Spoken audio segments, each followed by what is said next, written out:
50 plus. I finally turned not quite senior citizens, but I got old, so I'm gonna run 50 plus, give it a whirl.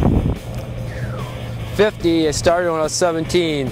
It's one of them, you do the math, what's that, 33 years or so? Yeah, 33 years. It's something I always do. I build ice tires, work on ice bikes, so I gotta come to the National Ice Race. That's just something I gotta do no matter what. Oh man, I got lots. I got about 20 or so. I got a motocross one. I'm really most proud of my Loretta Lynn's motocross 40 plus championship, but I got about 20 some ice championships.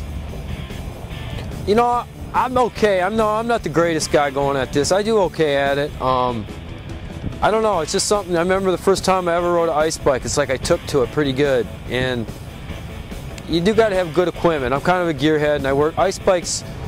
I mean, if you're not hooking up good and the bike's not set up good, that's really important. And I got a pretty decent handle on that, so that kind of helps me out a lot. I always liked big bikes. Even when I was a little kid, I hated riding 125s and that. I always liked lots of power.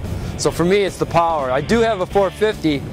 If I wouldn't have blew my 450 up 2 days ago, I'd definitely be here on my 450 Honda, but we had to drag the old beast out. The most important thing on any ice bike is the tires. I mean, the tires are it. That's number one.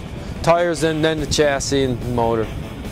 I built my very first ice tire when I was just a kid, you know, a 17-year-old kid, and I just kept doing it and just kept trying to figure out, you know, just kept working with that and just getting them to hook up good. I just work on getting the bike to hook up good all the time. The traction is predictable, you know, it's not like the dirt. It's kind of like the dirt, flat tracking, but to me it's a little easier because the traction's real consistent.